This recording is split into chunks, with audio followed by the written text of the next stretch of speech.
আমি তো ঠাকুরকে প্রার্থনা করেই যাচ্ছি, ঠাকুর মেয়েটাকে তাড়াতাড়ি সুস্থ করে দাও, আমার পিকলুর জীবনটা স্বাভাবিক করে দাও। মেয়েটা ভালো হয়ে গেলেই যে পিকলুর জীবন স্বাভাবিক হয়ে যাবে এ আমার মনে হয় না দিদি।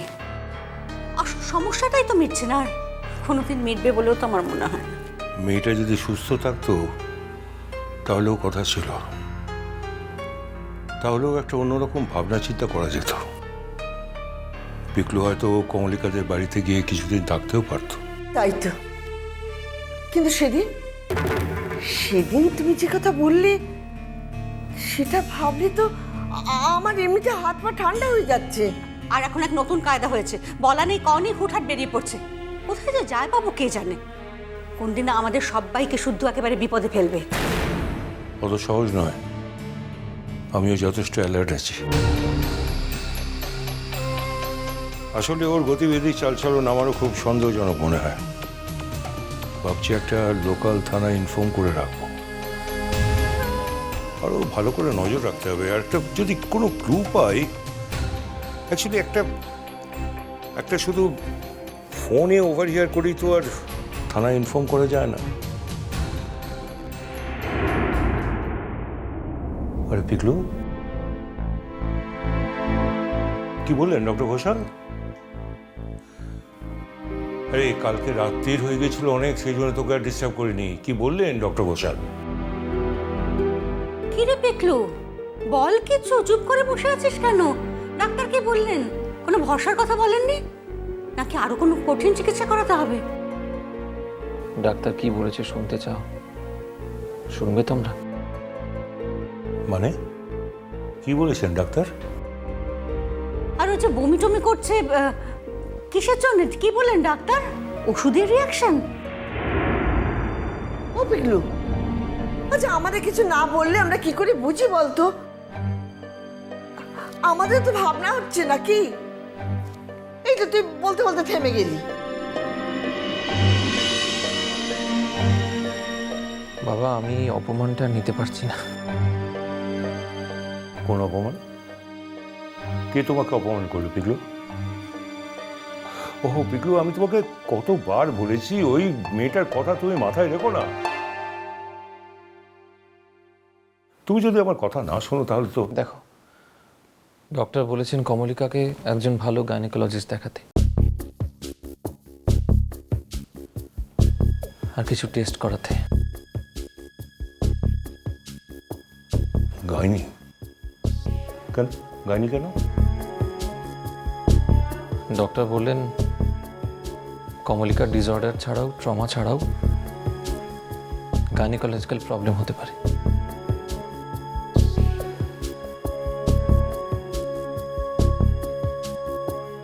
আমি তো তোমার কথা কিছু বুঝতে পারছি না পিকলু। ফাইন, ডাক্তারের একটা মনে হয়েছে সেই জন্য তার ওপিনিয়ন দিয়েছেন, সো নাইস অফ হিম। ঠিক আছে, একজন ভালো গাইনোকোলজিস্টকে দেখিয়ে দাও। তোর মধ্যে প্রবলেমটা কোথায়? তার জন্য এত রিয়াক্ট করার কি আছে? রিয়াক্ট করবো না?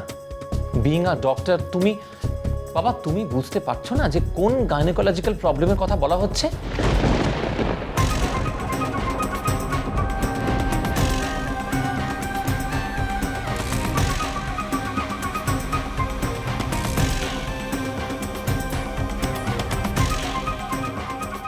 কি কি বললেন বলো তো? উনি বলেছেন কমলিকার যে সিমটমস, সেটা দেখে মনে হচ্ছে যে কমলিকা কনসিভ করেছে।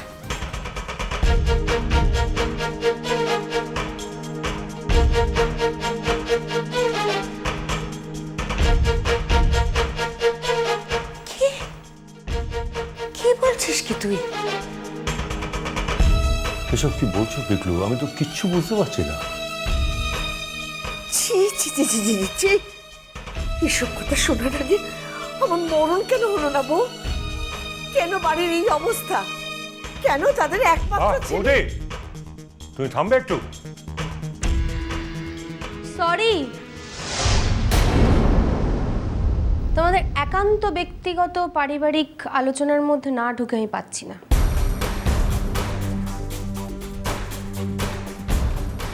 দেখো বাবা, ধ্রুব কষ্ট পেলে আমি এখনো কষ্ট পাই। ও ও কষ্ট পাচ্ছে দেখে আমার খারাপ লাগছে। ধ্রুব, এটা তুমি কি করছো? একটা মিথ্যে মরিচিকার পেছনে তুমি ছুটে চলেছো, ছুটে চলেছো, ছুটে চলেছো, কি লাভ? যাকে নিয়ে তোমার ভাবার কথা তাকে নিয়ে তুমি ভাবছোই না।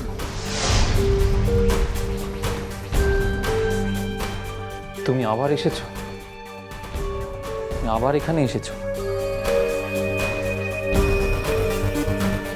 তোমাকে আমি বলেছি যে তোমার একটা নির্দিষ্ট সীমানা আছে বাড়িতে, একটা গণ্ডি আছে, সেটাকে অতিক্রম করার চেষ্টা করো না। কিন্তু তুমি তো কোনো কথা শুনবে না আমার। দেখো রুষা, আমার তো দেয়ালে পিঠ থেকে গেছে, তো আমি এখন যদি মরি তাহলে কিন্তু তোমাকে ছেড়ে দেবো না, তোমাকে নিয়ে মরবো। তোমাকে আমি খুন করবো, তোমাকে আমি শেষ করে দেবো। আরে কুল কুল কুল ধ্রুব, এইভাবে মাথা গরম করলে চলে নাকি? আরে তোমাকে এখন অনেক শান্ত হতে হবে, অনেক ধৈর্য ধরতে হবে। পিকলু, পিকলু, তুই কেন বুঝতে পারছিস না ও তোকে প্রভোগ করছে? কেন বুঝতে পারছিস না? কেন ওর ফাঁদে পা দিচ্ছিস তুই? Why? ঠান্ডা হয়ে যাবে, আস্তে আস্তে ঠান্ডা হয়ে যাবে বাবা, এই নিয়ে তুমি কিছু ভেবো না। ওর কাছে যখন একটা একটা করে সমস্ত দরজা বন্ধ হয়ে যাবে, আর যখন একটাই দরজা খোলা থাকবে, অবশ্য সেই দরজাটা ওর নিজের ঘর, একদম আপন, একান্ত আপন, নিজের স্ত্রী, তখনও কি করবে? তাই বলছিলাম ধ্রুব,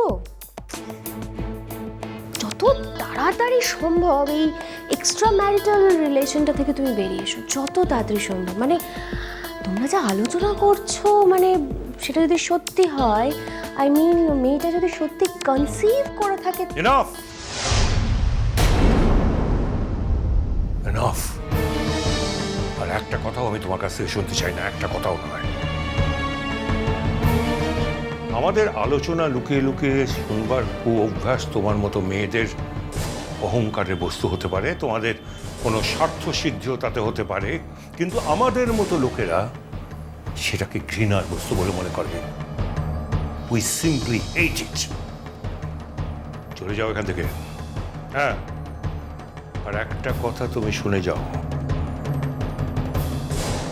তুমি যেমন অপরের ওপর নজরদারি করছো, তেমনি কিন্তু অন্য কেউ কেউ তোমার উপর নজরদারি করতে পারে, সেটা ভুলে যেও না।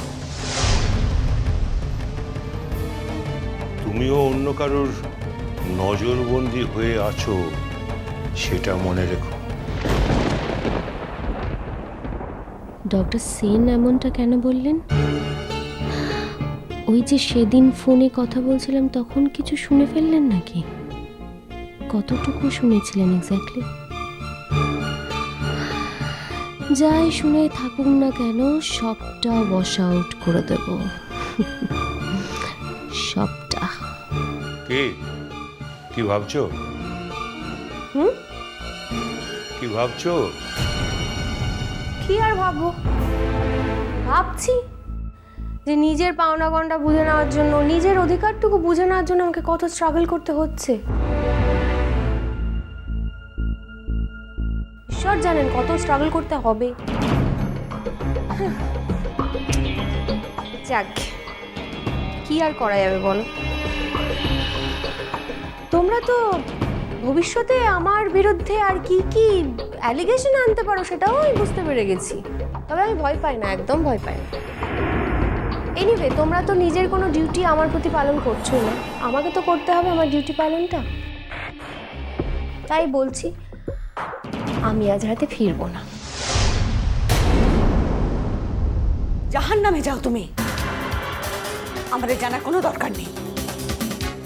চাকরি পেলে নাকি? এমন চাকরি যাতে সারা রাত ধরে কাজ করতে হয়? না বাবা, চাকরি নয়, আমি আমার ছোটবেলার বন্ধুর বাড়ি যাচ্ছি, এবং আমি জানি সে আমায় ফিরতে দেবে না, তাই আগে থেকে বলে রাখলাম। আফটার অল আমরা এক বাড়িতে থাকি, আর তোমাদের একমাত্র ছেলের একমাত্র চুপ চুপ। তুমি আমাকে ইরিটেট করো না, তুমি আমাকে ইরিটেট করো না। আমি কিন্তু এমন কিছু করে পিকলু, দেখলো, আমরা এখন অত্যন্ত জরুরি একটা বিষয় নিয়ে আলোচনা করছি। এখন নষ্ট করার মতো সময় আমাদের হাতে নেই। তো যেখানে যেতে চায় যেতে দাও, জাস্ট ইগনোর হার। আসি ধ্রুব, চলি কেমন?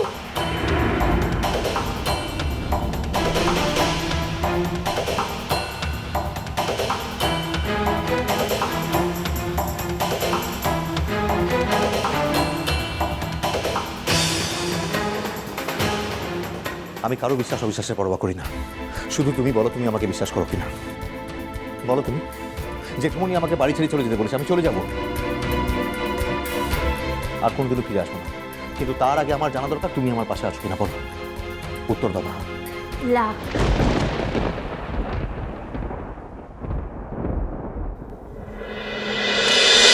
মিষ্টি কুটু মিষ্টি কুটু মিষ্টি কুটু